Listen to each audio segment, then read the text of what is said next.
Good evening. Welcome to Crawley Borough Council's Licensing Committee meeting of the 2nd of March 2021. I'm Councillor Michael Jones, Chair of the committee. The agenda for this meeting is available on the Council's website. There are no in-person public speaking rights at this virtual meeting. However, members of the public have had the opportunity to submit written questions to be read to the committee by an officer. Can I ask the officers supporting the meeting to introduce themselves, giving their name and job title?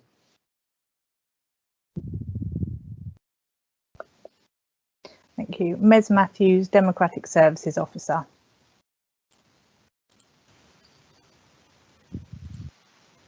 Good evening, I'm Jess Tamplin, Democratic Services Support Officer.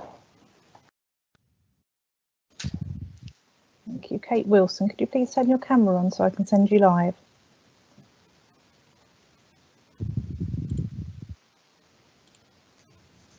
Thank you. Good evening, Chair and everyone. Kate Wilson, Head of Community Services. Thank you. And Corinne, could I ask you to do the same, please?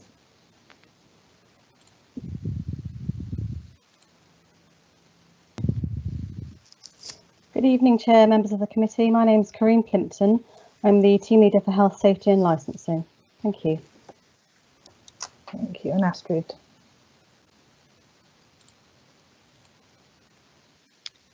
Good evening, my name is Astrid Williams and I'm a senior lawyer for Crawley Borough Council, the legal clerk for this evening.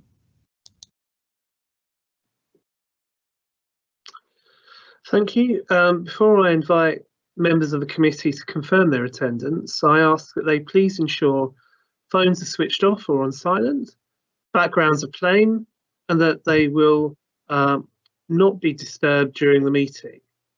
Microphones should be turned off unless speaking, and cameras should be turned off unless speaking or requesting to speak. So I shall go to the first item on the agenda, which is apologies for absence. Have we received any apologies for absence? We've received apologies from Councillor Guiderer. Thank you very much. Are there any other apologies?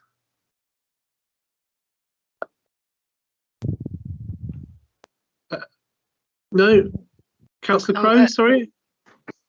Yes, thank you, Chairman. I'll give apologies for Councillor Duncan Peck, please.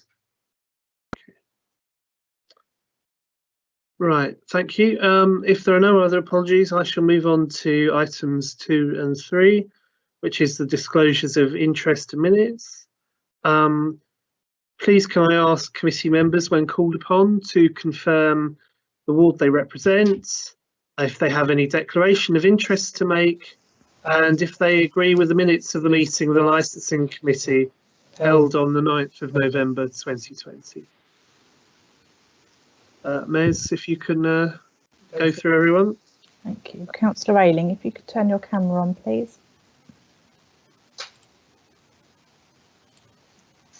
Okay, Councillor Ayling. Hello, I'm Councillor Ayling. I'm the ward member for Bewbush and Broadfield North. I have no declarations of interest and I agree the minutes from the last meeting. Thank you. Thank you. And if Councillor Burgess, I could ask you to turn your camera on, please. Thank you. I represent the ward of Three Bridges with the town centre, and I have no declarations of interest, and I agree with the minutes of the last meeting, and I forgot to mention my name is Councillor Brenda Burgess. Thank you. Thank you. And if I could ask the same of you, Councillor Crowe. Good evening, I'm Duncan Crowe, Councillor for Furness Green. I have no declarations of interest to declare and I agree the minutes of the 9th of November. Thank you. Councillor Hart. Good evening, I'm Councillor Billy Hart representing Ifield and Ifield West. I have no declarations of interest and I agree the minutes of the last meeting.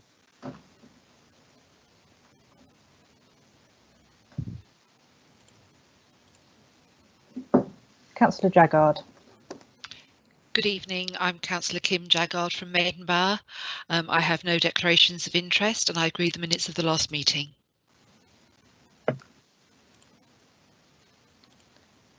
Councillor Jahans.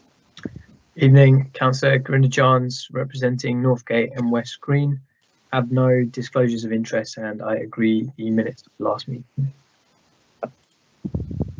Thank you. Councillor Jones. My name is Councillor Michael Jones. I have no declarations of interest to make and I agree with the minutes of the meeting of the Licensing Committee held on the 9th of November 2020. Thank you. And Councillor McCarthy.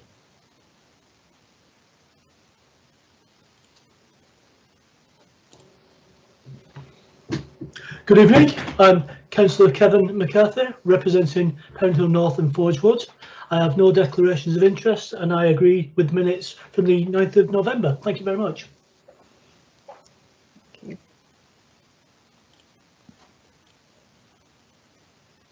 Councillor Miller-Smith. Good evening, Councillor Jennifer Miller-Smith, representing Maidenbower Ward.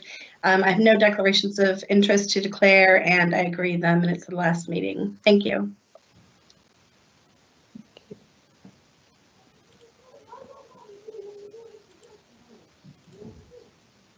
Councillor Mullins.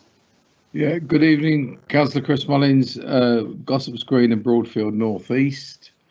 I agree the minutes of the last meeting, of no interests to declare. Thank you. And for record purposes, we have Councillor Burrett also present at this meeting, but he has no speaking rights. Thank you. Back to you, Chair. Thank you, Ms. I should at this point mention that I represent Bewbush and Broadfield North, which I didn't say when I was making my declarations. Okay, in that case, the committee agrees that the minutes of the meeting held on the 9th of November 2020 are an accurate record. And we'll move on to item 4, which is public questions. In line with the Council's constitution, questions from members of the public can be received until 2 days before the date of the meeting. Are there any questions for the committee? We haven't received any questions from members of the public. Thank you, Jess. Shall move on to item 5, which is proposed fees and charges for 2021-22, and this is for the committee's consideration. But first, can I ask the team leader for environmental health and licensing to please introduce report HCS 28. Corinne.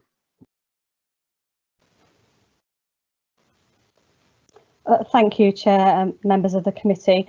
Unless directed otherwise by you, Chair, I don't propose to go through the report verbatim, but the matters before you this evening sets out the proposed fees and charges for 21-22 relating to street trading, sex establishments, sexual entertainment licences, gambling premises, taxi licensing, and by taxi licensing I mean private hire and hackney carriage matters, and animal activity licences, as well as other licences such as close personal services, which I'll refer to as piercing, tattooing and acupuncture. You will see at section 2 of the report that there are a list of recommendations and that you're requested to approve the following fees. Taxi licence fees are set out, street trading and sex establishment fees are set out, all gambling act fees are set out, and animal activity licences and close personal services, the acupuncture, tattooing and piercing are set out in the various appendices forming part of the report before you this evening. Section 3 kind of gives you an overview of the reasons for the recommendations, and I think it's important to note that it's important that council taxpayers are not seen to be subsidising work concerning street taxi licensing, street trading, gambling act and animal activity licences and the administration related activity associated with such. The income is raised via licence fees with the aim of covering the cost of administration of each regime within the constraints of the legislation and regulations. Licence fees should not be used to raise surplus revenues. The regulation of setting of fees is set out in legislation and cases as outlined below. And it's proposed to raise all fees in the main by a corporate rate of 2% for the coming 2021-2022 year. Given that the council have been, we've already got benchmarks and can demonstrate that they are set fairly, it's felt that this approach helps to provide some certainty for the trade, all across the different spectrums covered by the licensing team, and ensures that costs are fully recovered each year, taking account of inflationary uplift. If there are any significant variations to the costs, and these are communicated to the trade and advertised where appropriate to do so or necessary by way of legislation, and feedback taken into account. There has been some feedback from the licensed trade, the private hire and hackney carriage trade chair and members in relation to the proposed increase in fees, hence one of the reasons why it's being brought for your consideration. Section 4 provides you with an overview of the fee setting general principles, and I don't propose to go through each and every stated case listed in section 4 unless I'm directed or there's a question relating to those specifically, Chair, and it sets out the principles of setting fees. Anticipated costs are also used to map costs and spending, which is what we've been doing. We have been mindful of the legislative cases, the stated cases and the legislation when setting fee levels and anticipating costs associated with the service. I want to reassure members also at section 4.9, we have been mindful of the stated cases that you see before you, and also the costs associated of operating the relevant licensing regime.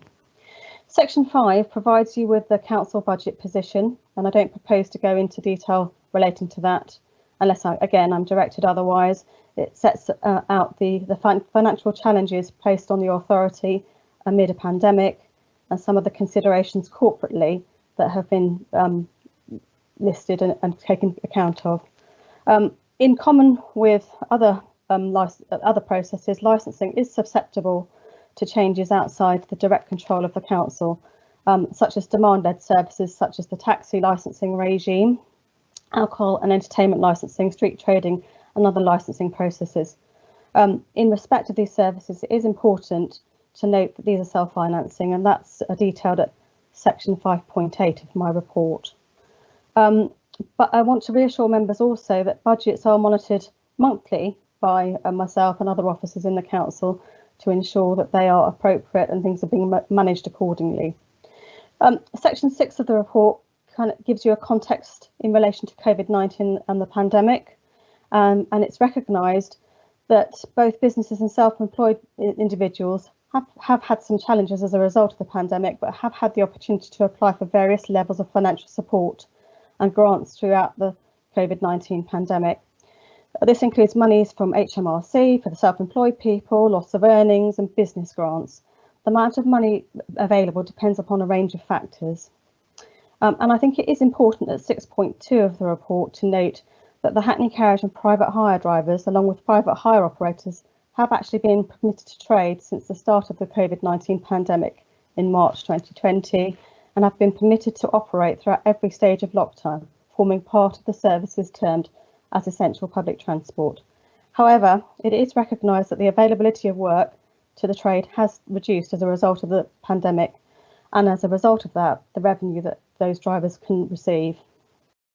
I wanted to bring to your attention the range of other measures that have been undertaken by Environmental Health and Licensing to try and support businesses and individuals through this challenging time associated with the pandemic, including business advice and signposting to sources of financial support, food safety and licensing advice, health and safety advice, signposting to the Department for Transport and Government advice regarding COVID-19 safe practices. Those sorts of things include risk assessments, how drivers, licensed premises can keep themselves safe during the pandemic, and how they need to respond to customer needs. We've also diverted some resources to focus on enforcement and compliance matters associated with COVID-19 and within the context of licensing. And I think from a statistical point of view, I thought it would be helpful for members to be aware that we have had a number of applications processed in relation to business grants and individual grants.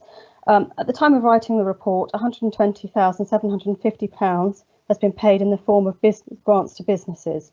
I have got an up-to-date position with regard to licensed drivers, and I can confirm that 484 taxi drivers, and that's a generic term, have applied and been granted the £250 grant. And in fact, that's actually increased as of today to 519, and we have had 303 licensed drivers have applied for the second grant of £400, and as of today 106 have been approved. Those are associated with loss of earnings grants linked directly back to the pandemic. It is fair to say that a range of grants have been open to licensed drivers and operators throughout the various lockdowns, and I provided a link there. And I will be giving you a subsequent verbal update to give you the most current position as of this afternoon after 7.21 of this report. In addition to the various grants, I've already mentioned that we've done a lot of work with the trade to try and ensure that they're COVID secure. We've supported the principles of driver screens, which was dealt with under the emergency provisions afforded to the Council's constitution to allow drivers to install safety screens or screens between the driver and passenger with the hope that it would help reduce the level of transmission and infection. We've also developed a series of stickers for use within licensed vehicles to remind passengers to wear face coverings where not exempt to do so. We've had a series of virtual meetings with businesses to enable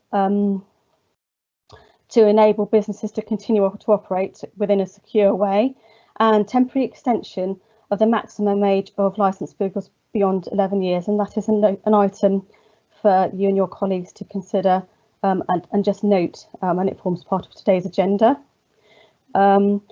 Review, and furthermore, we've also looked at a complete overhaul of our administrative and related practices to try and enable licensed drivers, licensed premises and other businesses affected by the pandemic to continue to operate and work effectively within the context of the various lockdowns.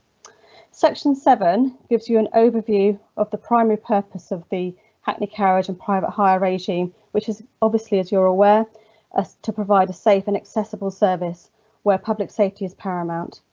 It is important to note that the service is self-financing, and the council must be able to show that it calculates Hackney Carriage and private hire licensing fees in accordance with the specific requirements of the Local Government Miscellaneous Provisions Act 76, and it requires that such fees be reasonable to recover the cost of issue and administration of licences. Fees can't be used to fund supplementary activities, for example, taxi marshals. And section 7.1 goes on to give you the stated cases where 7.1, 7.2, where those principles have been tested.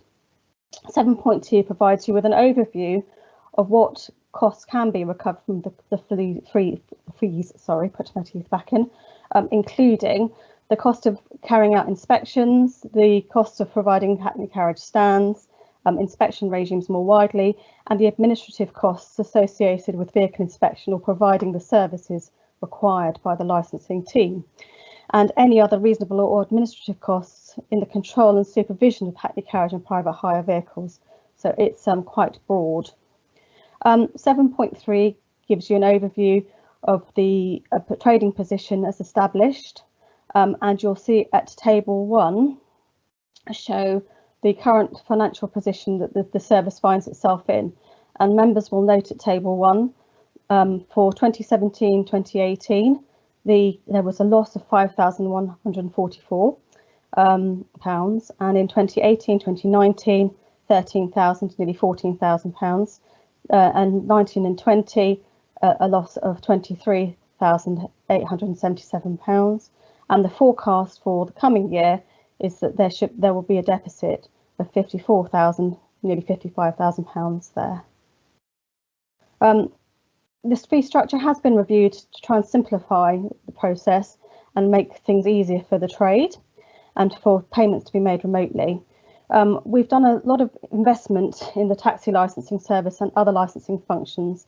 For taxi licensing, we've recently purchased an iDocs online application system, which was in 2018, and we're currently developing that to allow it to become a bespoke system to meet the needs of the Crawley Borough Council requirements as a licensing authority, and to improve the customer journey so that applications can be made remotely by potential licence holders and proposed licence holders to apply online, which would hopefully streamline the administrative process and mean that actually an individual could apply for a licence at any time, any place, anywhere.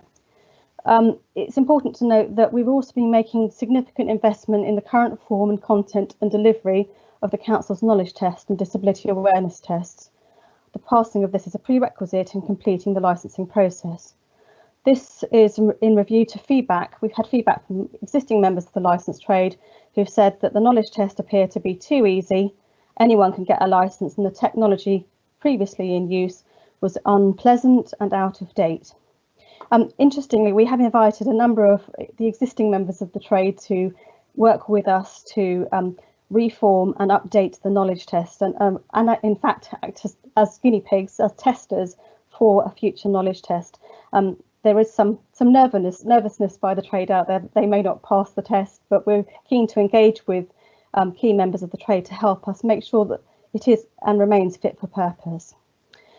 It is worth noting that due to the COVID-19 pandemic, it's not been possible to carry out the various tests for some time because we haven't been able to identify a COVID-19 secure environment, and we're making significant investment to upgrade systems to a cloud-based service so that it can be held in a variety of different settings, and we're keen to make sure that it becomes fit for purpose, and we've listened to the trade in relation to that. Number of individuals choosing to renew licences and to remain in the licence trade as a result of the COVID-19 pandemic has also reduced, as well as the number of individuals wishing to enter the trade. Despite the pandemic, the taxi licensing service has already received some 50 inquiries from individuals wishing to become a licensed driver or private hire operator since January 2020. Generally, in a previous year, the taxi licensing team would have approved about 160 new applications per annum, but cases can't be determined for the reasons that I've previously outlined due to the pandemic and not being able to provide a COVID secure environment. At the time of writing the report, and this hasn't changed as of this morning, the total number of licences issued by the Council's Licensing Authority stands at 1,050 drivers, of which 146 hold both licences. They hold a dual licence, a Hackney carriage and private hire driver's licence. In April 2020, there were 686 private hire vehicles licensed by the Council, and again, at the time of writing the report, there are 601, as we've seen people come out of the trade, surrender licences and retire. As you're aware, we have a limitation policy in relation to Hackney carriage vehicles, and the current policy is to limit the vehicles at 123, and that remains as is. Since March 2020, 51 licensed drivers have allowed their licence to lapse or expire, and 15 have surrendered their licences, and that's a higher number than we would normally expect to see based on previous years, but many of the reasons given were due to the pandemic and people choosing to retire early or come out of the trade and seek alternative employment. 7.12 is a repeat just to explain to you why we haven't been able to process new licence applications. There has been some impact in relation to not being able to do that.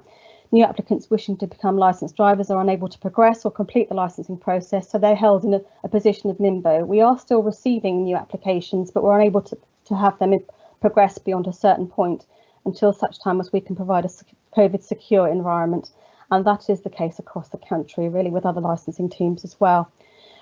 We won't be preventing new applications being made. However, it is important to note that the level of demand has reduced significantly. As I've said, they can't complete the licensing process, and the level of demand by operators to recruit new drivers has reduced. And in fact, a number of existing drivers have had to seek work with different operators as they look to streamline the workforce. As I've said previously, a smaller number of drivers, new applicants coming through the system, set in conjunction with numbers of individuals deciding to leave the trade, has helped actually to protect our existing licensed drivers during the COVID-19 pandemic. As a result, a smaller number of drivers are competing for the same pool of work, which is noted has been reduced, of course, due to COVID-19, but a smaller workforce are competing for that work. It is interesting to note that there has been an increase in the number of individuals applying to become a private hire operation, moving away from the main or private hire operators as people look to set up their own business. More widely, work going on in the taxi licensing service, which has an impact in terms of how we operate. We're scoping our approach in relation to the Department for Transport's statutory taxi and private hire standards, which was brought to you as members previously. Significant officer time and investment is required to update the council's policy in accordance with this, review driver training and other recommendations as previously detailed at the last committee. 7.14 gives you an overview of the licensing process where the fees have remained the same. For example, where the fee is set by a different body, such as the Data Disclosure and Borrowing Service, DBS. No further charges listed for the next financial year in relation to costs associated with carrying out a demand survey, unmet demand survey, apologies. This is quite a key point because the cost of this has previously been met by the Hackney carriage trade over the preceding years. I'm pleased to report there are currently sufficient funds in place to cover this.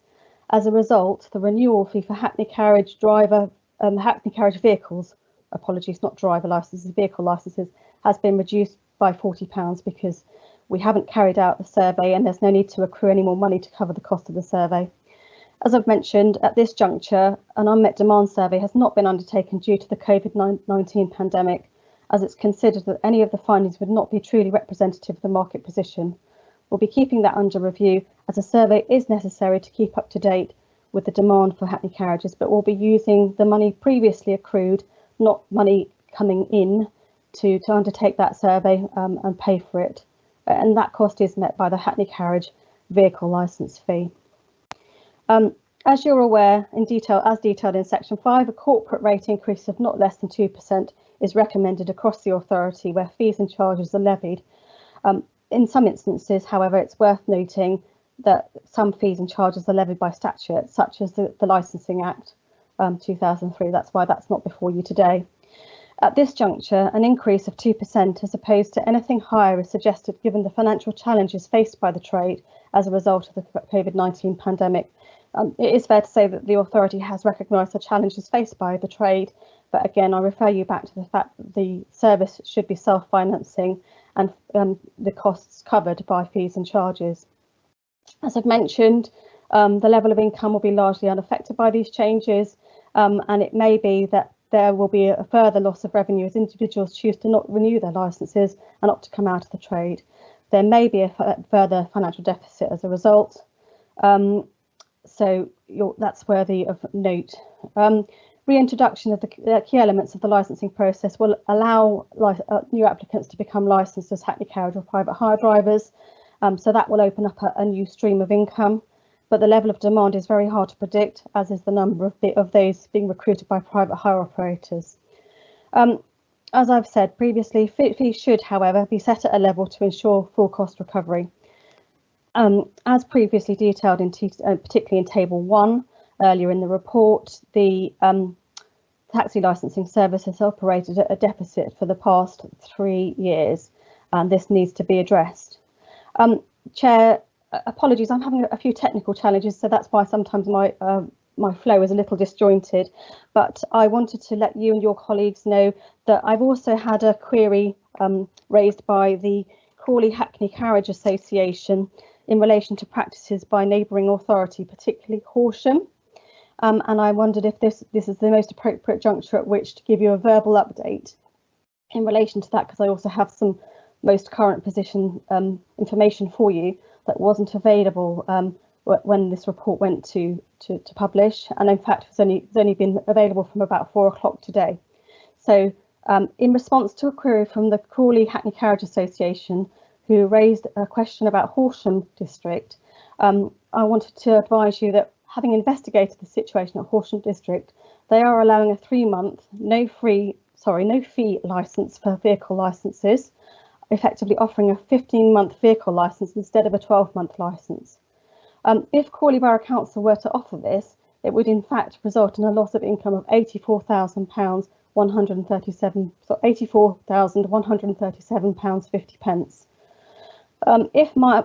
Secondly, if members were minded not to increase the fee level by the suggested 2%, this would result in a loss of income of £14,688.89. Obviously, those are quite significant sums. These shortfalls will result in the service being in a greater deficit than currently, and these will need to be met somehow. It may be that further decisions will need to be made in future regarding the levels of fees and charges in the future months, so that any shortfalls are addressed to revert back to a cost recovery position. It's also worth noting that licensed drivers can still apply for the various grants available, in total £650 so far, to take account of loss of earnings and impacts as a result of the COVID-19 pandemic.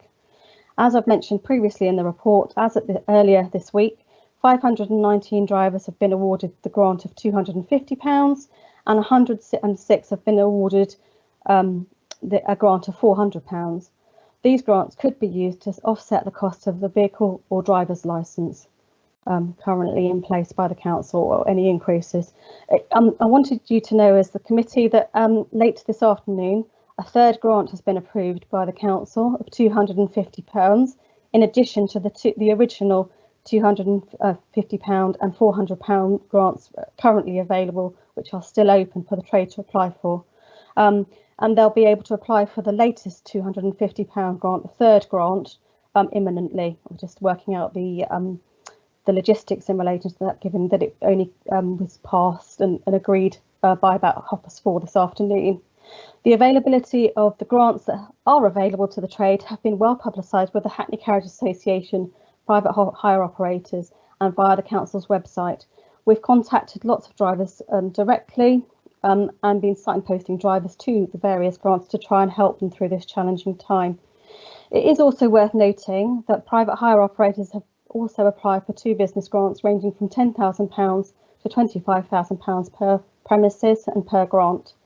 Those eligible have been approved through, although it's not known if this has been cascaded to individual drivers. So those private hire operators have been awarded those grants, but it's unclear whether that fund, that money, has gone and been cascaded to individual drivers working under the umbrella of that private hire operator.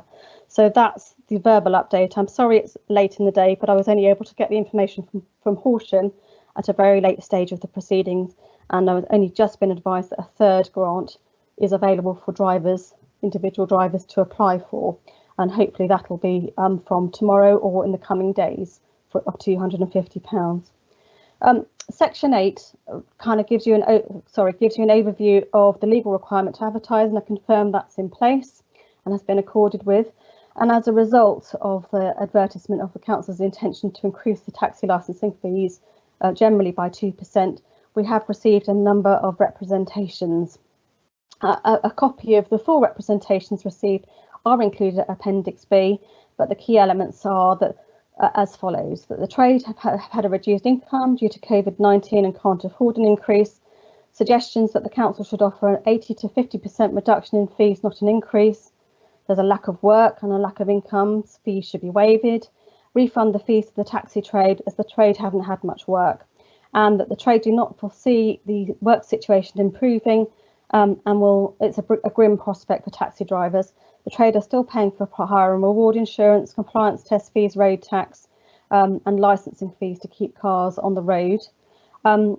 Most drivers have had a decrease in their income, and no fee should be implemented this year. The Crawley Hackney Carriage Association have also asked for their representation to be read out to the committee, and I'm not sure at what juncture that will take place, but if I just take you through section 9.2, perhaps it's an opportune moment then for the matter in relation to the Crawley Hackney Carriage Association's objection to be read. At 9.2, it is a statutory requirement for the committee to consider the representations in any decision making as to whether or not to vary the fees and charges as detailed in Appendix C, as they relate to vehicle and operator licences, just to be clear. And it's recommended that they're taking it into account when making a decision to vary driver fees. Chair, I don't know whether this is the appropriate juncture for the representation for the Crawley Hackney Carriage Association to have their representation read. Yes, I think it probably is. Yes. I think that's going to be read by Jess Tamplin, Chair. Thank you, Jess. Yeah.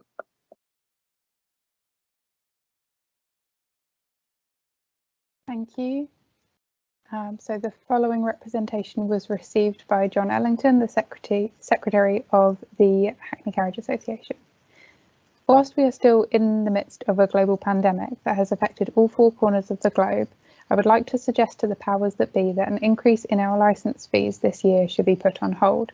In fact, I would go as far as to ask that either no fees be implemented this year, or dare I say, a refund be given for this last year, as most of us haven't been able to work normally now for the best part of the year.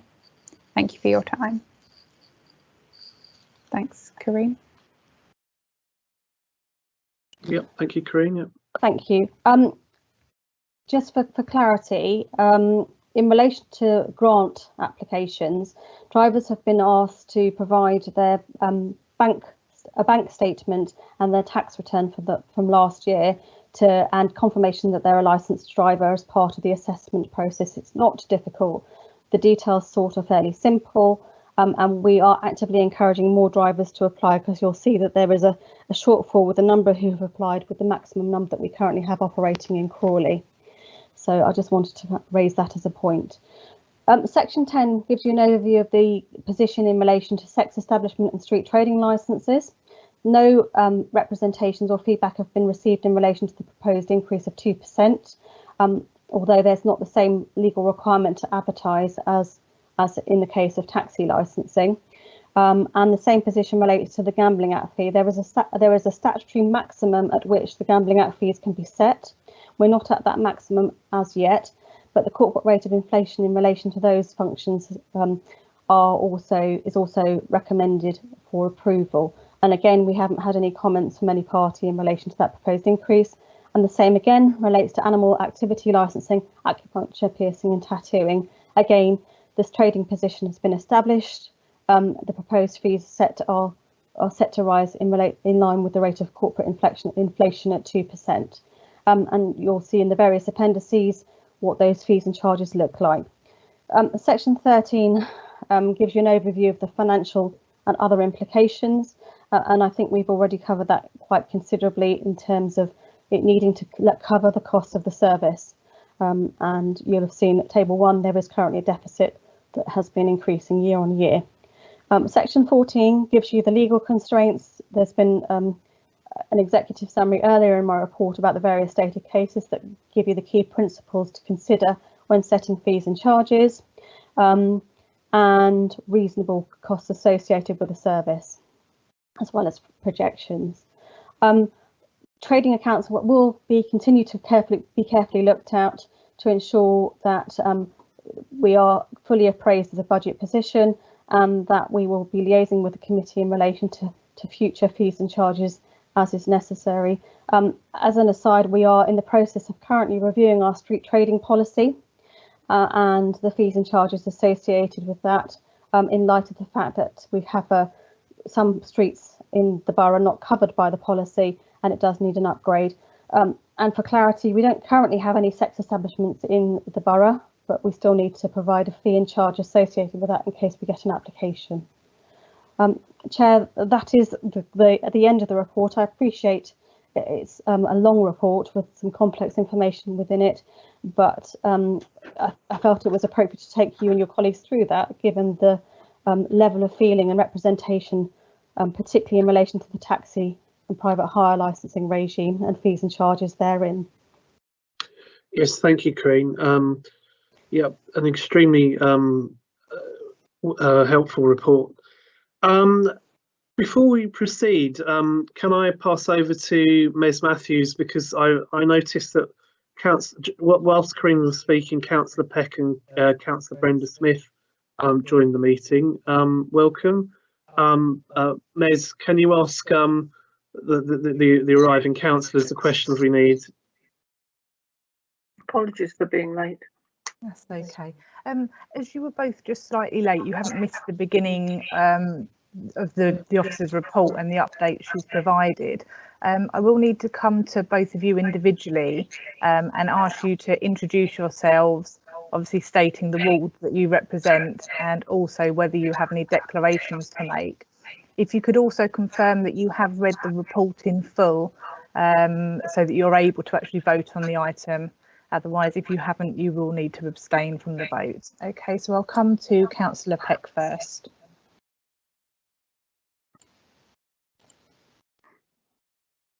Thank you, Councillor Good Peck. evening. Good evening. I apologise for being late, Chair, as I was having IT issues this evening. I am Councillor Duncan Peck, and I represent Maidenbough Ward. I have no declarations of interest to be made, and for the benefit of licensing tonight, I have read the report in full. Thank you. Thank you. And Councillor Smith. Yes, I'm Councillor Brenda Smith. I'm the member for Langley Green. I have no declarations of interest within the report, and I have read it prior to the meeting. Thank you. Lovely, thank you. Back to you, Chair. Thank you very much.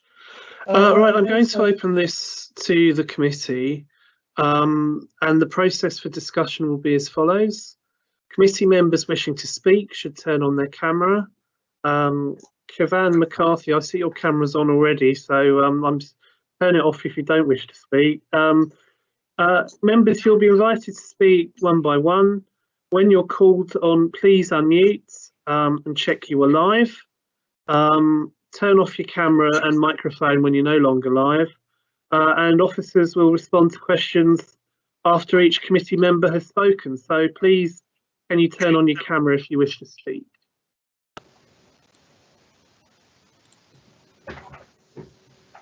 Okay, Councillor McCarthy.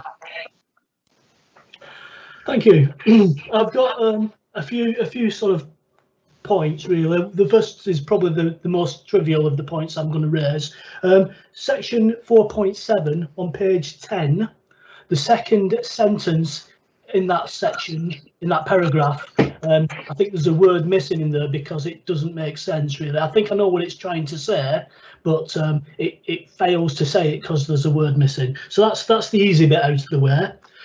Then page 13, when we're looking at the figures on page 13 on table 1, it's a self-funding licensing is a self-funding part of the organisation, yet it's not been balanced since 2017, and I feel that that's something that should have been addressed sooner. So I'd probably like to have an insight as to why it's been allowed to get as bad as it has, and rather than being addressed sooner. And then I went through all the letters in Appendix B, and it really does demonstrate a very sad situation for taxi drivers and hackney carriage drivers. And I know I think at best the 2% increase may seem a little bit insensitive, but I think at worst it sort of feels a bit like rubbing salt into the wound. And I wonder if it was considered not increasing by any amount this year, you know, if that was looked at. I mean, when I looked at table 13 and I looked at the income last year was 370,000 coming in from the licensing, and I looked at 2% of that, which was about 7,500. But I did know myself that would be a bit of a vague figure because I didn't have the underlying spreadsheet to work from. But now, obviously, since this meeting, I've been told that the figure that it would have represented is nearer 14,000. Okay, I just wondered if it was considered not to go ahead with that because it would seem inappropriate under these circumstances. Thank you. Corinne, would you like to respond? Yes, thank you, Chair.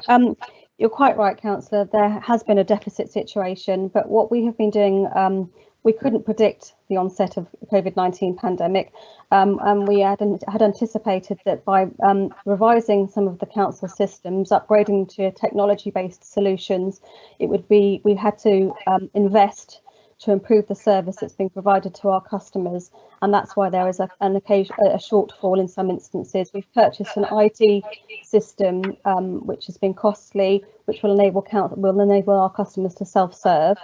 So that's a cost there. We're also unable to always predict the number of individual new applicants coming through the system, and we haven't been able to obviously offer the knowledge test or the disability awareness test because of COVID-19, and normally that would go some way in helping us to balance the books as we get a steady throughput of new applicants each time. But some of the costs are as a result of us investing in the service and upgrading the service and making it more responsive to the customer need and more technologically advanced. So there has been investment year on year that we anticipated we would recover a significant proportion of that had we not had the current situation of the pandemic. In relation to the second point that you raised about the 2% increase, it's obviously a matter for you and your colleagues. I wanted you to be fully appraised of the situation of grants that have been available to individual licensed drivers and the operators, the £250, the £450, and the latest point in relation to £350 that's available for licensed drivers that could be used to offset the costs associated with the business to enable them to continue to operate. So that's why we've worked hard and at pace this afternoon to try and find an additional grant available to the trade. So that's why, but it's obviously a matter for you and your colleagues as to whether or not you consider that a 2% increase in line with the corporate stance is an appropriate increase, having taken account of the representations. And to be honest, the service needs to be funded somehow. It needs to be cost recovery, and the money has to come from somewhere to enable us to deliver the service accordingly. Michael, so sure. Yes. Just as on that, when we send out our demands for the our bill, if you like, are we going to send out information on the grants that are available to all taxi drivers and hackney carriage drivers? Yep. Yes, I'm waiting to be. Corinne, sorry. Thank you. I was waiting to be sent live there, Chair. Sorry for the slight delay. Indeed, Councillor McCarthy, we have done a lot of work with licensed premises who also are eligible for elements of grants, the taxi trade and private hire trade, and operators to let them know about the grants. We've been signposting them via our website, and I've sent emails out to all operators through the Hackney Carriage Association, also asked them to communicate it through their various WhatsApp groups to maximise the knowledge and information about those grants. There's also a very thorough section on our website about grants that are available for businesses, and we've coached a number of individuals as to how to complete the form correctly and what they needed to provide, because there was some guidance needed. But I can assure you we could not have worked harder in trying to let people know about those grants, because we are very sympathetic to the challenges faced by businesses, not just the Hackney Carriage and private hire trade, but businesses generally. And we're keen to see Crawley return to a vibrant place that it was prior to the pandemic. And we're keen to see those businesses that are able to survive to do so and be given the appropriate grants that they're eligible for.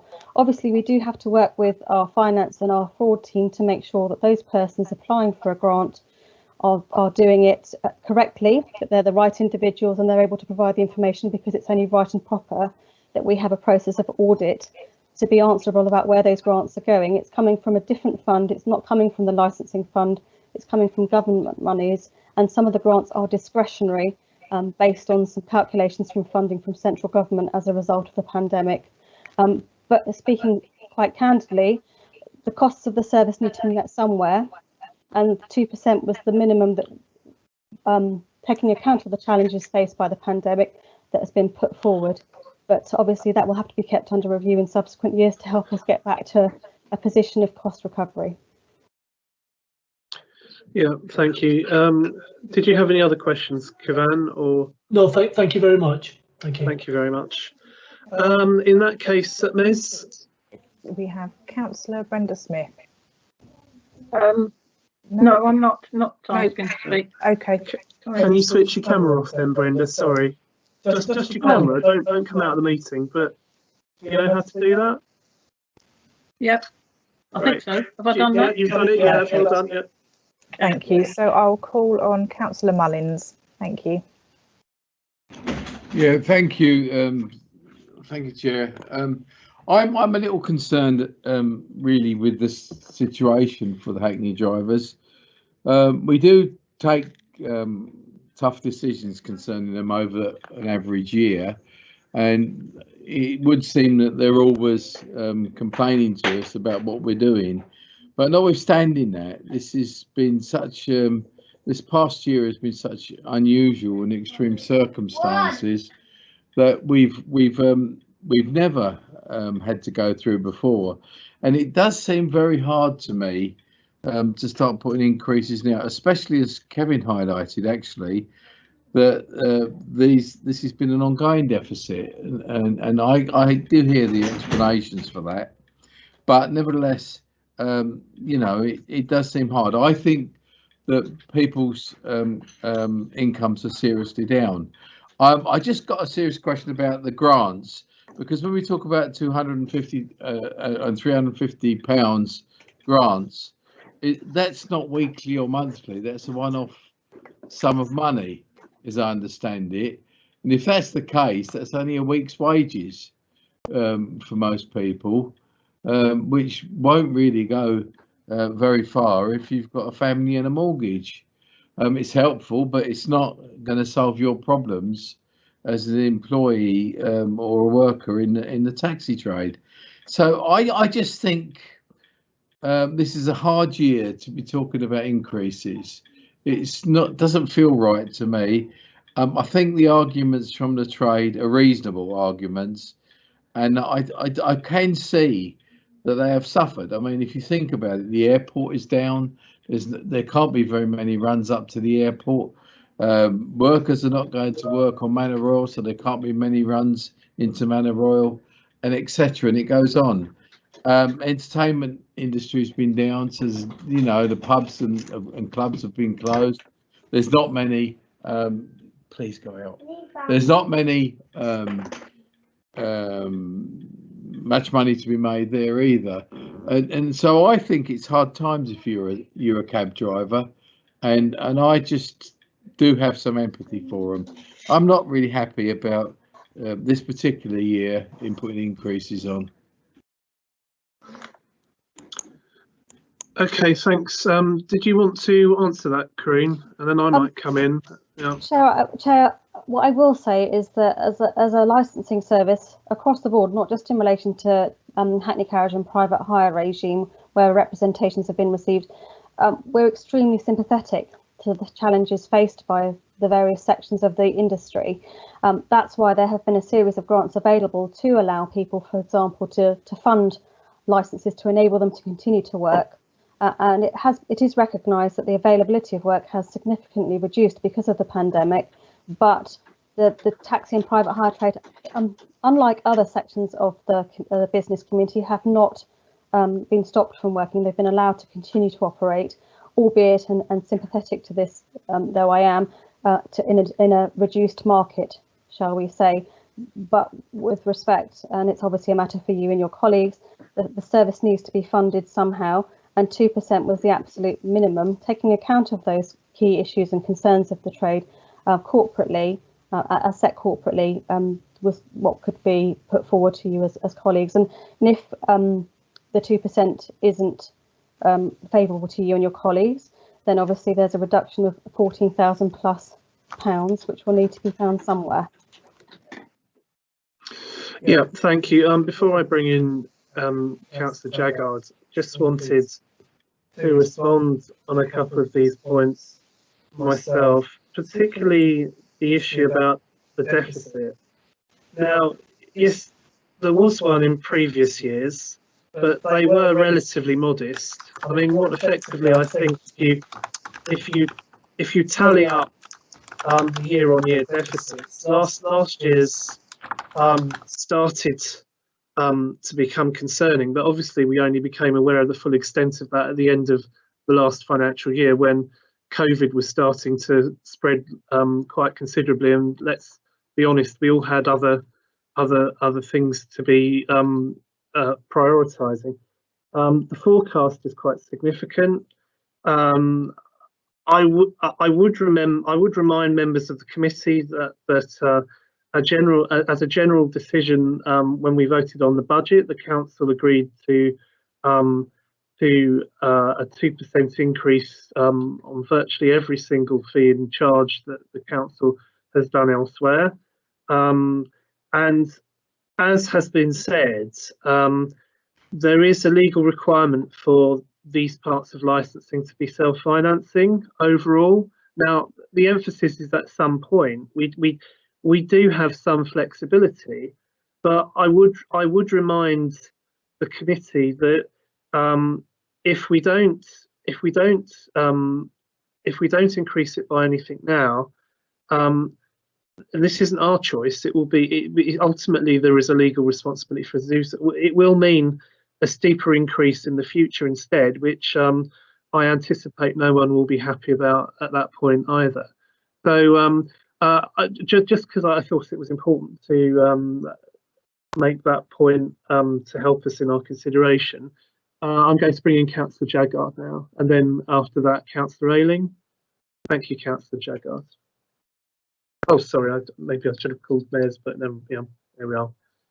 You're live, Kim. Yeah. Thank you. I apologise. I froze earlier on, so I think this may have actually been covered by somebody else now. But I'm just confirming that we are currently seem to be subsidising the system by around 55,000, and as the chair has just said, it has increased, you know, well, by 50,000 over the last 3 years, which seems to be a huge amount. Can I just confirm a couple of points on that table on page 13? The private hire fees were coming in at 305,000, and they're now dropped down to below 200,000. Presumably that's because of the COVID.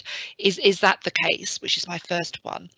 My second thing is, presumably these charges, if they were to be voted upon tonight, when do they actually start? Presumably, is it sort of May time, when in fact we hopefully will be coming out of lockdown, and hopefully the taxi companies will be you know, able to ply their trade and you know, have an income coming in from that as well. My last thing is, I was a little bit confused by the table that's on page 20, and I just wondered if the figures have slipped down a bit or mismatched or something, because in one part it's between the private hire and the Hackney vehicles. It says transfer of ownership. For one, it's £37. For another, it's £150. A new electric vehicle, for one, it's 307, and for the other, it's only 113. And even a replacement bracket is 28 for one and £6 for the other. And is the table somehow squiffy? I don't know. And it's also not the same as the table that's on page 35, which I found even more confusing. Is there I mean, what is the difference between these things for the private hire and the Hackney carriages? Because, you know, a replacement bracket surely should be the same for both, I would have thought, but am I misunderstanding something? Those are my 3 things, I think, now. Thank you. Thank you. Thank you. I'll try and answer each point as best I can. In relation to the fees and charges, they would look to come into effect on the 1st of April, in common with other fees and charges across the council. Reduced income, yes, is a result of the reduction in people coming through the system, becoming licensed drivers, or people coming out of the trade. As I previously explained, we haven't been able to process new applications because of being unable to provide a COVID secure environment for individuals to partake and pass the licensing process. In terms of the different prices, a bracket cost is an add-on. They're generally the same across the board in relation to that. That's an administrative function. If we've got a transfer of ownership fee, ownership fee generally relates to Hackney carriage vehicles, but can also relate to private hire vehicles. But that's kind of an additional function on top of the licence itself. So, and you'll note that the Hackney carriage vehicle licence is higher than the private hire vehicle licence, because they have to pay additional fees and charges in relation to the use of the railway station rank, which is £40, and normally they'd be required to pay another £40 for the unmet demand service, but we're not charging that currently, because, as I've said previously in my report, we have sufficient funds in the pot there. Thank you. Thank you. Introducing Astrid Williams, who wanted to make a point. Good evening, councillors. I just want to raise one point, if I might, Chair. I just want to make sure that the legal principle in relation to self-financing is clear for all of your colleagues. There's no legal principle that says that licensing regimes must be self-financing through the fees, although that is generally the way that councils operate. Of course, if licensing regimes aren't self-financing through the fees, any deficit needs to be funded from other council funds. The main legal principle that Karina set out in the report is that a profit cannot be made from fees, although that can be, if you make a little bit of money one year, then you can refund it in the next year, or it can be accounted for over a period of time, a reasonable period of time. But the main legal principle is that it can't make a profit overall. Thank you. If you have any other issues you want to raise, legal issues, please let me know. Thank you. Okay, so Councillor Ayling.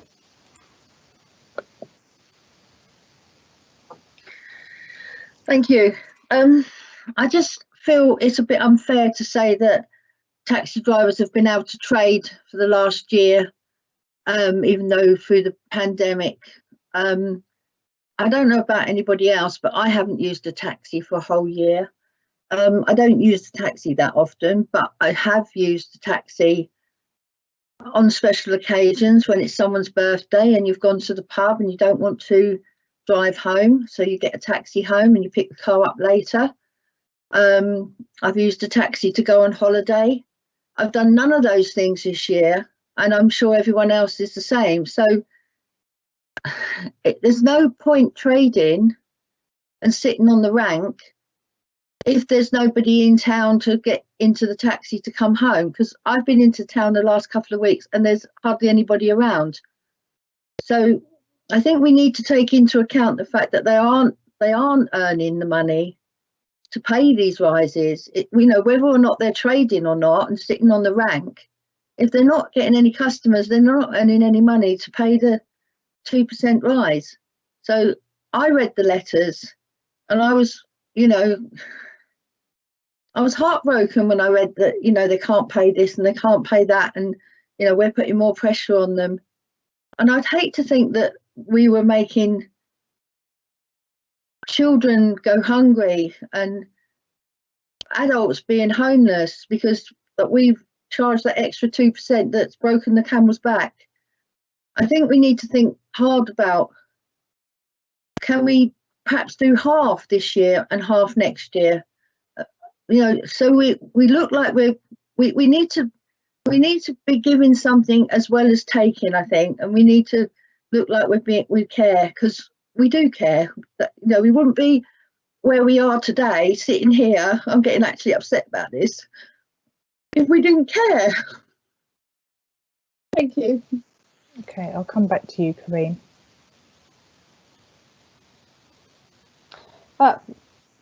Chair, may I respond? Yes, of course. Sorry, I was waiting for direction. Apologies for the slight delay there. I think it's very important to reiterate that we are sympathetic to the challenges as the licensing service, as the licensing authority, faced by licensed premises, the taxi and private hire trade. And I actively encourage the trade, please make an application for the various grants that are still open to you. I know that they are, it's been inferred that these are relatively small amounts, but those amounts can be used and potentially should be used for the offset of the cost of the licence fee to enable that person to continue to trade. It was effectively £650, sorry, £400, £250, and the third grant, which has come into being and been approved today, of another £250. Please apply for it to help you during this challenging time. Okay, thank you, Corinne. If I bring in Councillor Crowe. Thank you very much, Mayors and Chairman. Could I ask Corinne to please go to page 35 in the committee papers, which is Appendix C, which sets out the fees and charges and the proposed increase, which is what the committee is being asked to approve this evening. And just to specify I appreciate there's a whole host of fees and charges here, and I know, for example, the initial application fee, the existing charge is £144.50, and the increase is £2.09.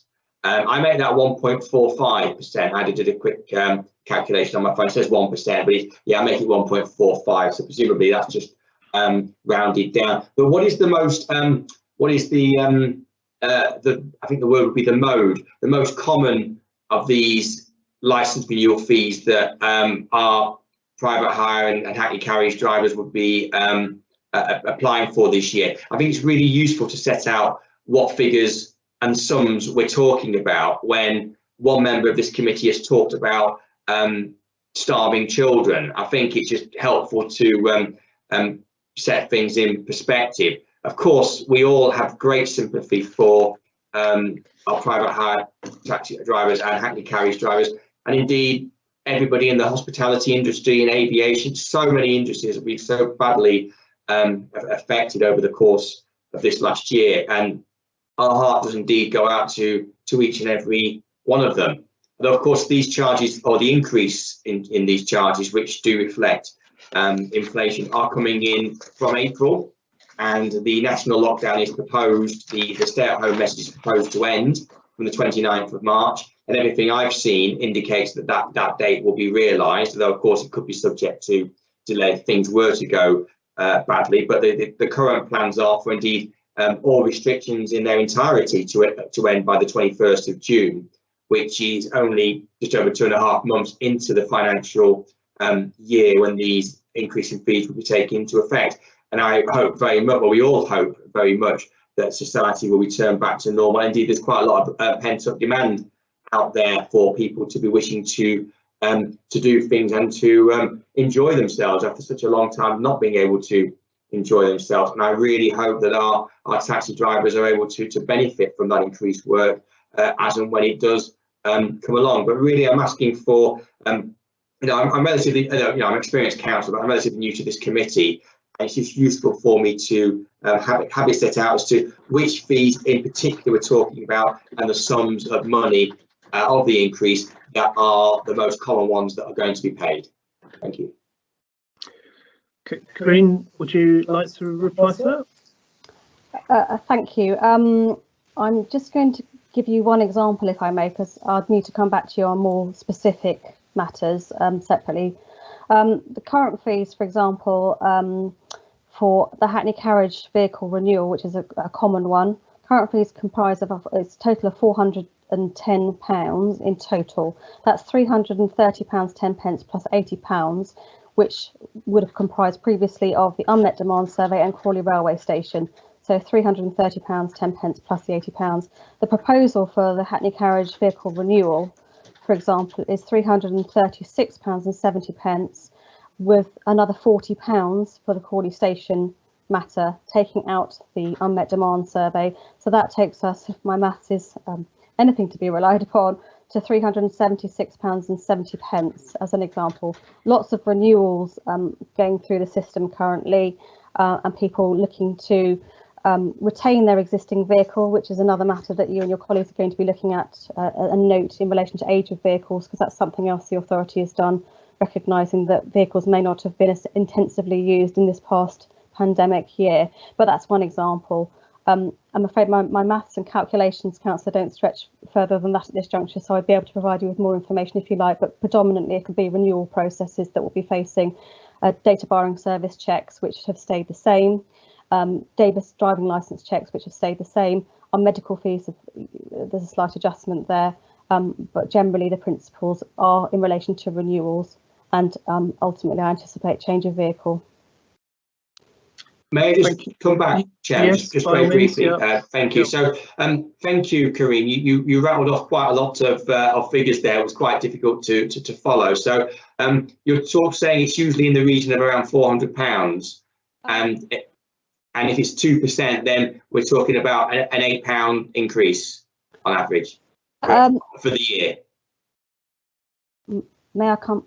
Yes, come back. Yep. Thank you, Chair. Sorry, I'll be slower with my £6.60. If my colleague who's assisting me is correct. Just to clarify, for example, if I rattled it off too quickly, I apologise. The current fee for a Hackney carriage vehicle renewal is £410.10, which is £330.10 plus £80. That £80 is the unmet demand survey and the use of Crawley railway station. As I've mentioned previously, we're not charging in this coming year for the unmet demand survey because we have sufficient funds with it to carry that out. So the proposal is £336.70. Adding on the £40 for Crawley railway station, it's £376.70. So I suppose to the nearest 100, yes, £400, councillor. But actually, I'm making that. Yeah, I think you said £6.60. It looks about £6 or £7, doesn't it? The increase that we're talking about. So I think it's useful for the committee to understand what that fee actually is. Thank you. Yeah. Okay. Thanks very much. Councillor, to assist, just to be clear, there is a reduction of £40 built into the next year for the Hackney carriage trade because they're not being asked to pay for the unmet demand survey. So they are effectively having a reduction to previous licence fees. Thank you, Corinne. Okay. Does anyone else want to come in? If so, please switch your screen on quickly. No, it doesn't look like it, in which case all committee members have had the opportunity to speak, so we will now move on to the recommendation. As everyone will be able to see in their papers, which is at can I make a point? Councillor Mullins. Yeah. We in a situation where if we vote for the whole policy in one go, we're voting for everything to increase by the average of 2%. Whereas we could have two votes, a vote for whether we're to increase the Hackney and private hire to figures, and then the other figures separately, because it doesn't seem to me, as all of the debate and discussion has been about the Hackney carriages, that we take one vote for the whole policy. I have no problem with the other elements, the gambling, the sex joints or whatever, to pay the increases. I've no problem with that. It's the Hackney carriages. So I would request, Chair, that we have a separate vote on the Hackney and private hire. Yes. Okay, Councillor Mullins. I'm going to, unless someone indicates now, I'm sensing from the discussion we've had at the meeting that there isn't any specific disagreement with recommendations 2.1 B, C and D, and unless anyone violently disagrees, I propose when we do come to a vote on those to take them all together. Is everyone happy with that? Yes. Yes. Yeah, thank you. Thank you very much. Sorry, I just put, Jaggard? yeah.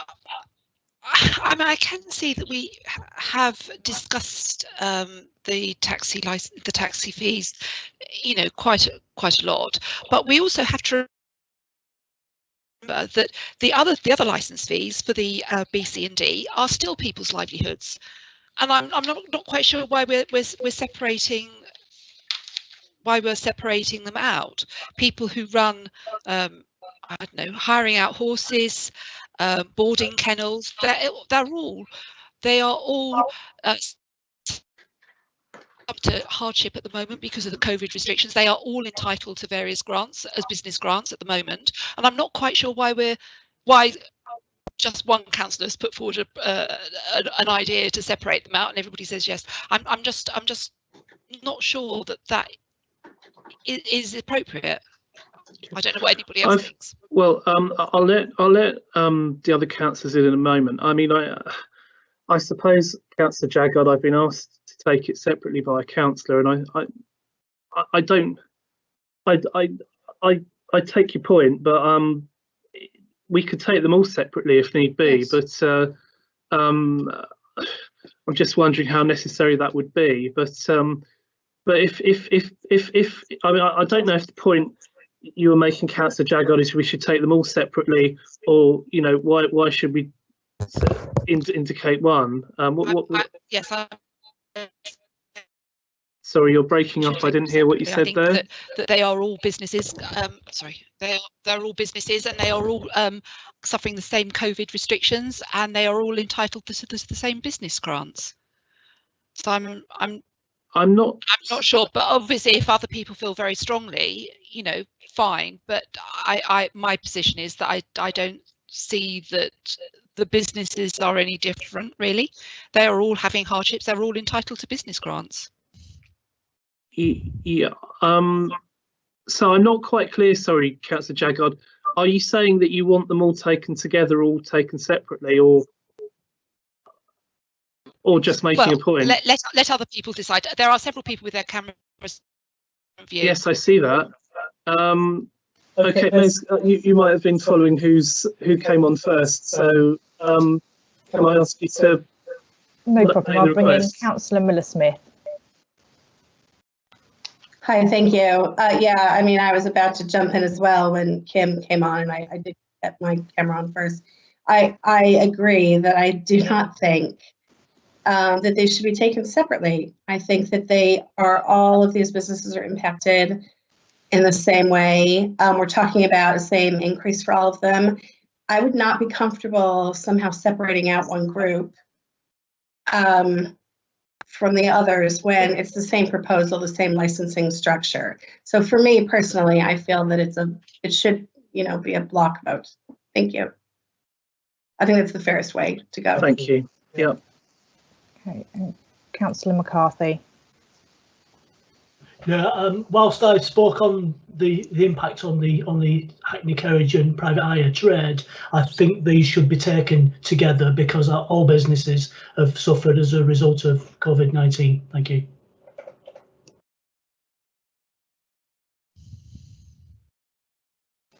Okay, apologies. Thank you. Sorry, I was just taking some advice there. I'll hand over to Mez again. Okay, sorry, Councillor Burgess. Thank you. We could take them individually if that's what people preferred, Chair. It's a decision I have no qualms about either, to be honest. We could either take them together or separately. And if people are concerned of lumping them all together, maybe we should consider taking them each one separately, personally, but that's entirely up to you, Chair. Thank you, Councillor. Mrs. Burgess.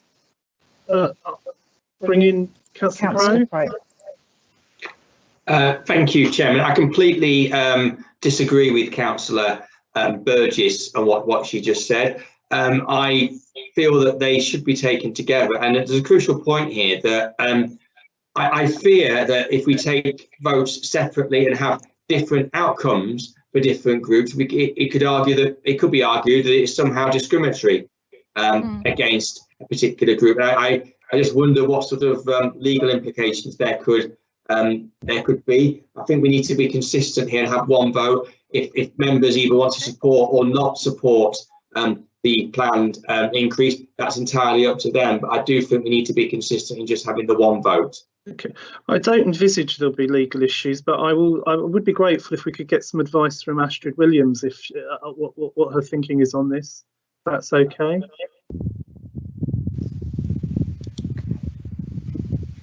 And then I'll let you come in, Councillor Peck and Councillor Mullins. Okay, thank you, Astrid. Oh, good evening. Thank you. I'm live, I believe. You're asking, sorry, Chair, in relation to whether or not you should be considering these individually. Yes. That is entirely a matter for you as Chair. The main distinction that is important for the committee to bear in mind is that the proposed increase has a statutory process for a small element of these fees, but not in respect of most of the fees that are proposed. The element that has a statutory process, which is described in the report, if you need me to find those paragraphs, I can find them for you, relates to Hackney carriage vehicle licences and private hire operator licences.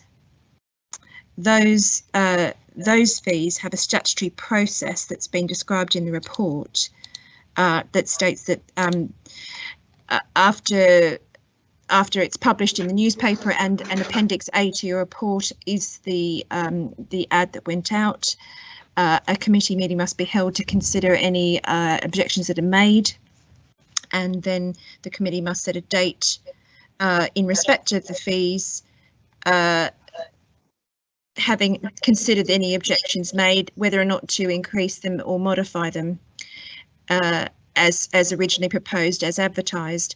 That's the main consideration that you must give tonight in relation to those particular fees, but how you decide whether or not to increase any or all of them as proposed in the report is then a matter for the chair. Thank you, Astrid. I think we've lost one of the councillors, but oh no, we haven't. Sorry. Thank you, Astrid. In which case, Mez, can I ask you to call in the next councillor? Okay, so Councillor Mullins.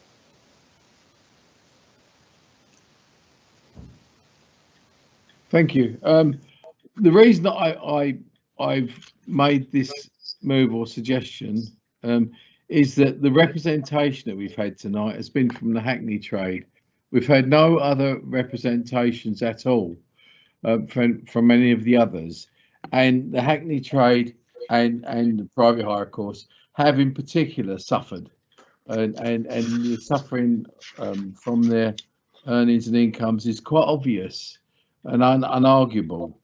That isn't necessarily the case with some of the other activities, and they certainly haven't made a representation to us tonight to avoid these fees. It seems to me to be reasonable to make an honest judgment of the situation for the cab service generally in this town, and I think this has been for them a very exceptional year. And I do take the point that we need to redress the finances on an ongoing basis, but that can be done gradually over periods of time. It doesn't have to be done right now when people have suffered so much financially and have struggled to make ends meet. So I would still canvass, Chair, that you as Chair take your decision to take the Hackney and private hire regime out of the common vote, and for us to vote in two sections and vote separately for both elements. Thank you. Thank you, Councillor Mullins. So we next have Councillor Peck, Chair. And Councillor Peck, you're going to be the last person I let in, I think, on this. I think we've given this a good discussion now. Yep. Okay, thank you, Chair. I think for fairness and quality, I don't think it should be individual. I think it should be one block vote. At the end of the day, I appreciate what Councillor Mullins is saying, but I think at the end of the day, it should be all as one. You know, we can't decide this section should have this and this section should have that. This section should have that. It's about equality. It's about doing it for all at the end of the day. And I think that, you know, if we are not doing that, and I don't think that's very fair, I think it's down to us to have a block vote on all, so we don't pick and choose by having individual votes. We're picking and choosing, and I don't think that's very fair to do that. So the way I see this is that it should be a block vote for all and not individual. Thank you, Chair. Thank you, Councillor Peck. I've reflected carefully on everything that the committee members have said. However, I feel it would be fairest under the circumstances to hold a separate vote on each part of the recommendations, as I think taking them all together might then mean that one or all parts might not get voted on as a specific and also given that we have heard some concerns from members of the committee on one particular aspect of this. I don't think it would be fairly reflecting the overall discussion if I were to take them all. I'm sorry if anyone disagrees with that, but that will be my ruling. So for each of the recommendations, I shall ask Nez to go through. But I would just say that obviously, if there is a yes or no vote, then if there is a no vote on any of these, then I think we have to look at an amendment or an alternative recommendation for that. So I'll move on. So we'll start with recommendation 2.1a. Okay. Oh, Astrid, I believe you wanted to come in. Thank you, Chair. I was just wanting to be put on live. May I just say, in relation to 2.1a, the legislation does say that a specific date needs to be set. I understand that if there was to be a decision to increase the fees, the proposed date would be the 1st of April. May I suggest the recommendation that you vote upon is that there is an increase and the date is the 1st of April in 2.1a? That you're about to vote on. Is that what's set out in Appendix C? I'm assuming the details in there. I'll just get that up.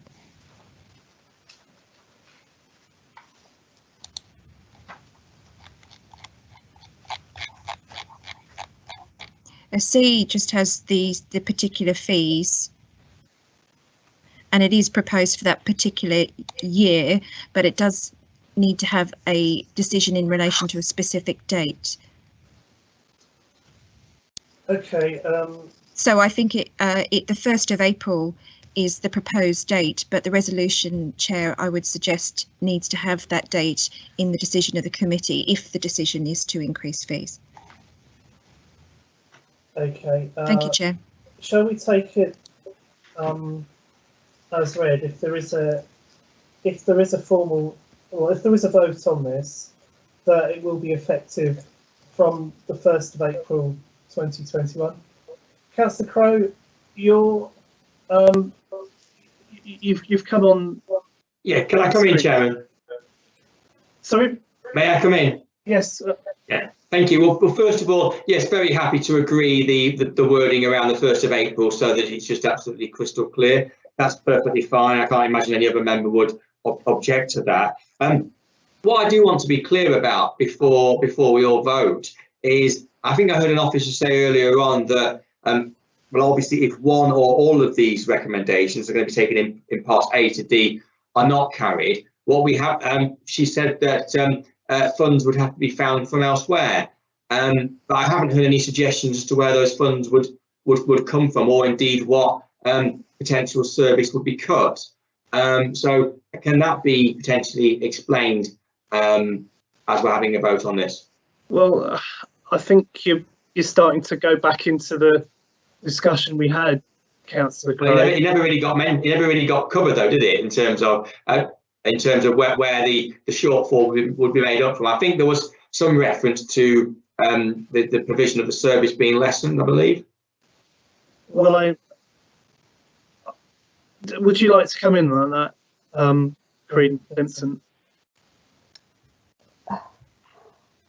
Thank you, Chair. Never to be one to predict the outcome of any committee or any decision-making process. I'd need to work long and hard to try and establish with my head of service, Kate Wilson, where that shortfall in monies would come from, but certainly it would potentially result in a reduction in service. It may need to be from any emergency contingency funds if there is such thing, but I'd have to look long and hard for those monies at a critical time. Okay, thank you.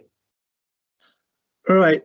In that case, unless anyone else has any points to make, the current recommendation is the committee is requested to approve the following licence fee, taxi licence fees as set out in Appendix C, with an effective date that we've just confirmed of the 1st of April 2021. So unless there are any amendments or alternative proposals, then alternative recommendations, I will put that to a vote, and it will be a simple for or against.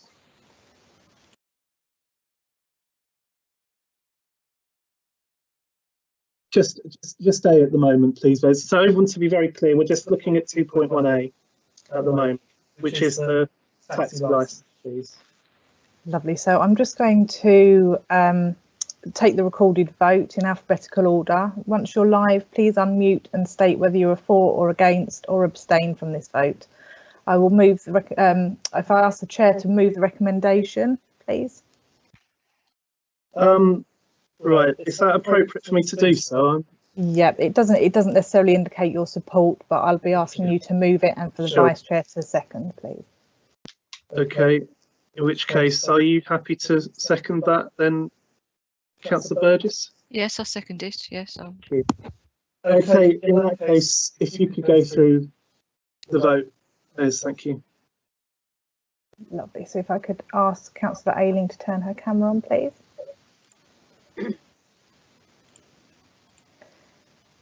Thank you. So Councillor Ayling. I'm against A, please.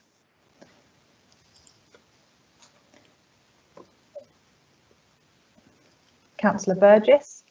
For the recommendation. Councillor Crowe, if you could please turn your camera on for me.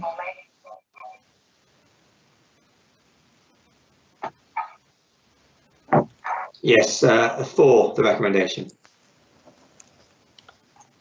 Thank you. And Councillor Hart, if you could please turn your camera on.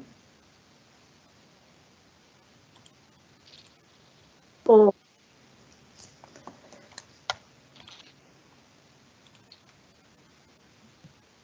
Thank you. Councillor Jaggard. For the recommendation.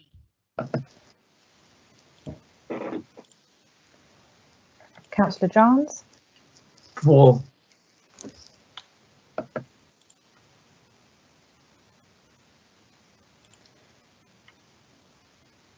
Councillor Jones. I'm going to abstain.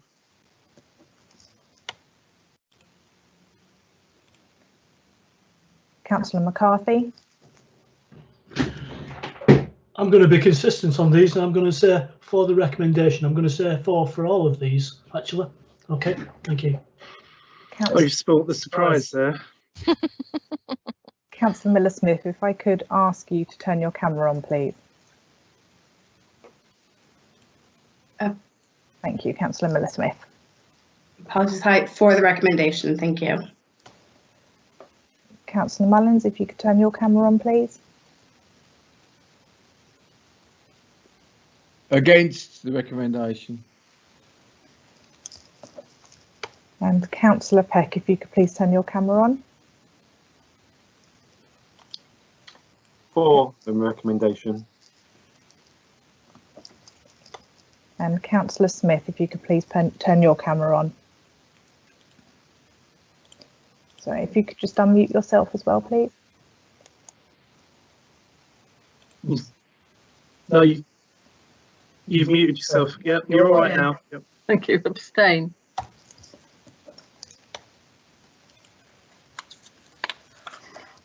Okay, so sorry, bear with me one moment, Chair.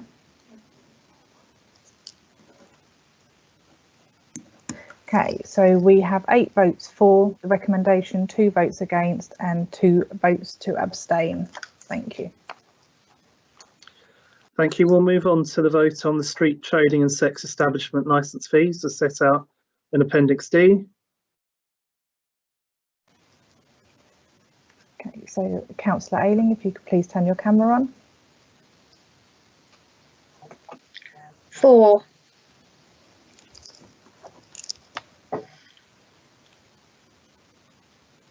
Councillor Burgess. For.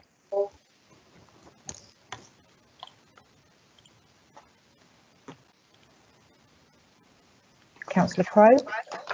For the recommendation. Councillor Hart, if you could please turn your camera on. For.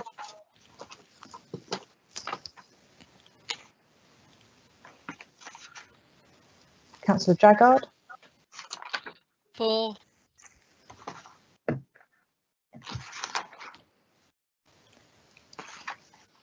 Councillor Johns. For. Councillor Jones. I'm going to vote for the recommendation.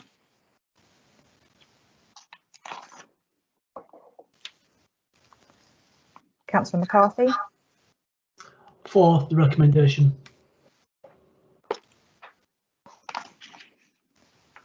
Councillor Miller-Smith. For. Councillor Mullins, if you could please turn your camera on. Yeah, I think it's on. For. Okay. Councillor Peck. For the recommendation.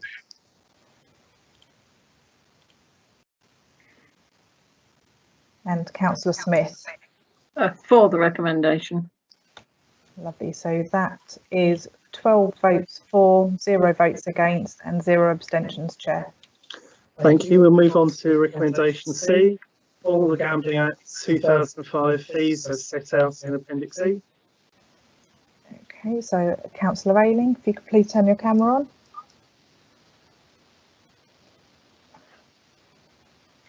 For.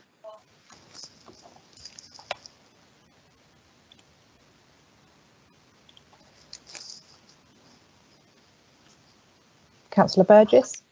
For the recommendation.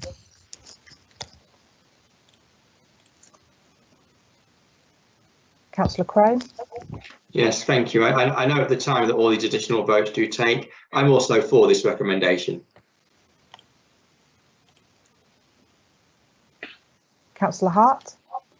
For.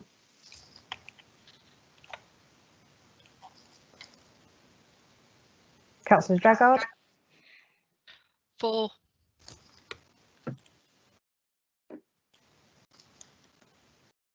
Councillor Johns. For.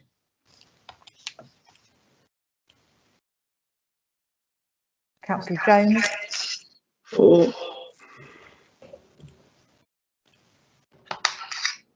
Councillor McCarthy. For the recommendation. Councillor Miller-Smith, if you could please turn your camera on. So for the recommendation. For. Thank you. Councillor Mullins. For.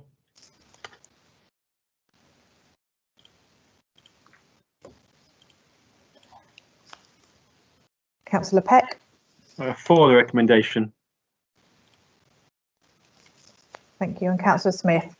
For the recommendation. Thank you. you. So that's 12 votes for, 0 votes against and 0 abstentions, Chair. And the final recommendation tonight is the animal activity licence fees and acupuncture, tattooing and piercing licence fees as set out in Appendix F. Thank you. So Councillor Ayling, if you could please turn your camera on.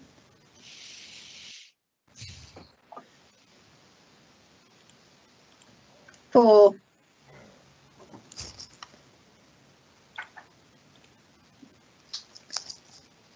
Councillor Burgess. For the recommendation.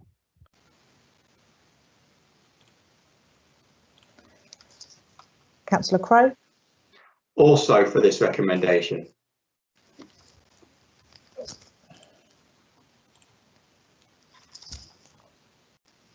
Councillor Hart.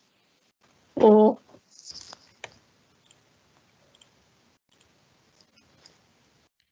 Councillor Jaggard. For.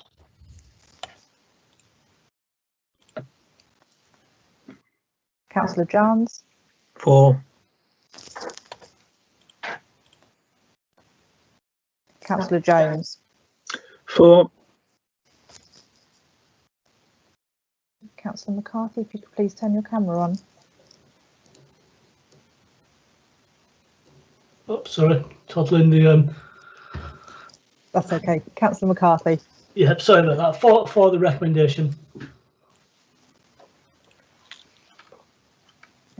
Councillor Miller-Smith.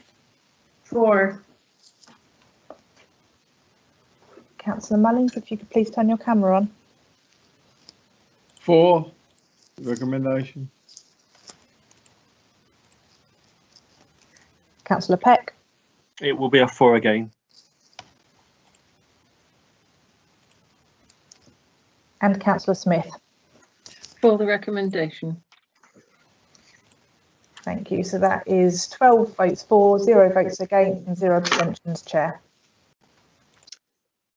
Thank you, Ms. The committee has voted for all the recommendations set out in report HCS 28. And unless I'm corrected, that is the end of that item. We move on to item 6, which is a decision taken under urgency. Licensed Hackney carriage and private hire vehicles to extend the 11-year age limit due to COVID-19. The committee is asked to note the information set out in item 6 of the agenda. So please can I ask the team leader for environmental health and licensing to give a verbal update?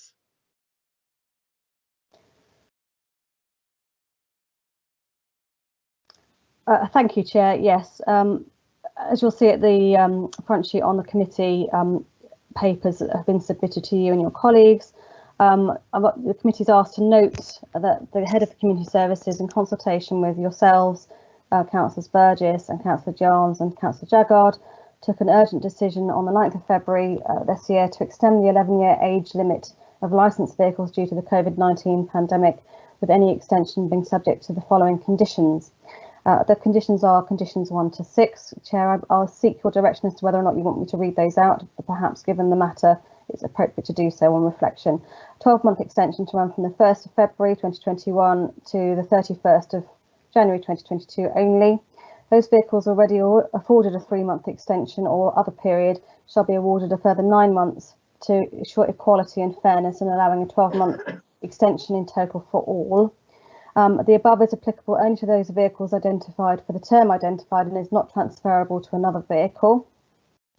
A certificate of compliance, which is like a vehicle MOT for clarity, is required at the application for an extension, and every 6 months thereafter to monitor vehicle fitness in terms of mechanical fitness in accordance with conditions also. Point 5 is that an extension will be refused if the vehicle removed as a licensed vehicle if it's found that it doesn't meet the standards required by the certificate of compliance, and or a nominated garage identifies a matter that impacts upon the vehicle's roadworthy status or the safety of the vehicle. And furthermore, that a nominated licensing officer of the council may also form the view that to extend the term that a vehicle is licensed is unsuitable and or inappropriate.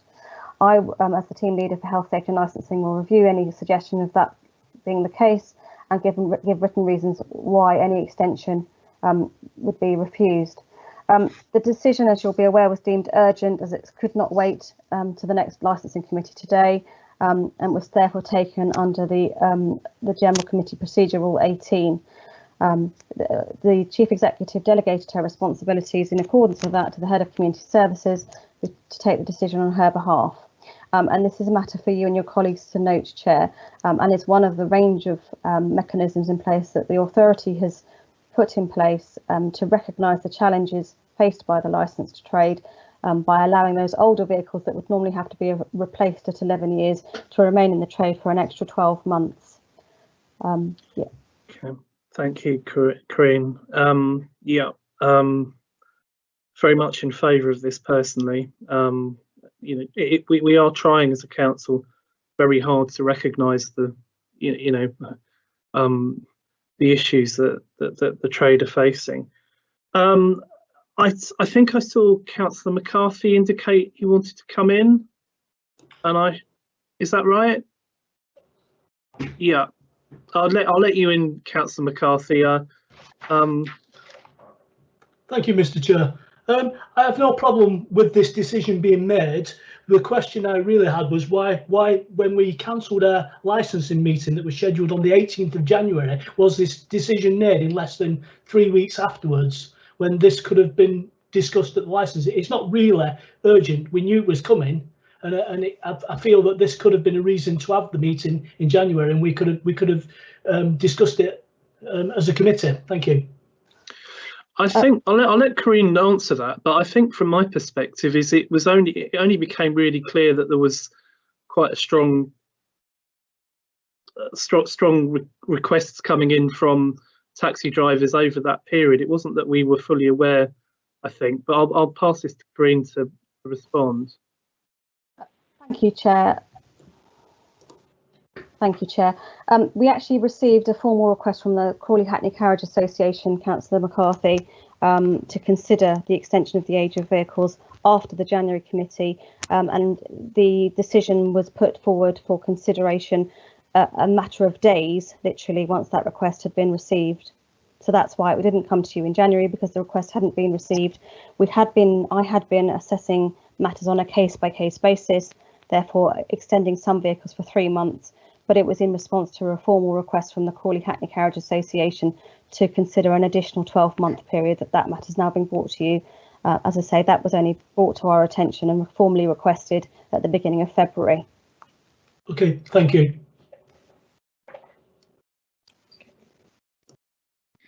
Councillor Crowe. Thank you very much, Mez. I too welcome that this decision was taken at the time that it was.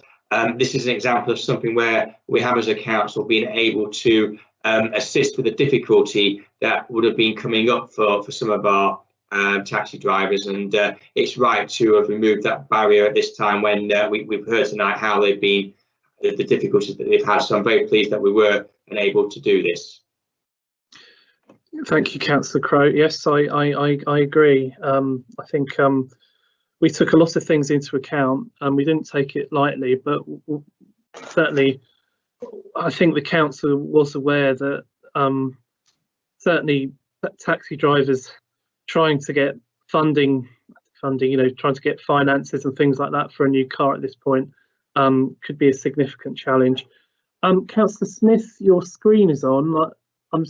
Is that a legacy screen, or did you want to say something on this item? No, no, I'm not aware. Don't worry then. Okay, we'll move on then. Thanks, Brenda. Sorry, that's fine.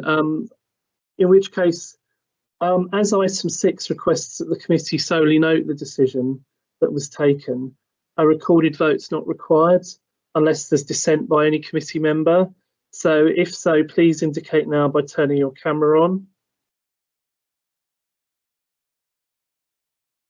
No, that looks encouraging, thank you.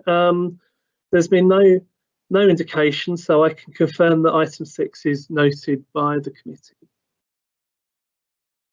And the supplemental agenda, item 7, there is none. That's correct. So with the business of the licensing committee meeting concluded, the meeting is now closed at 20:48. Thank you for your participation. Brenda.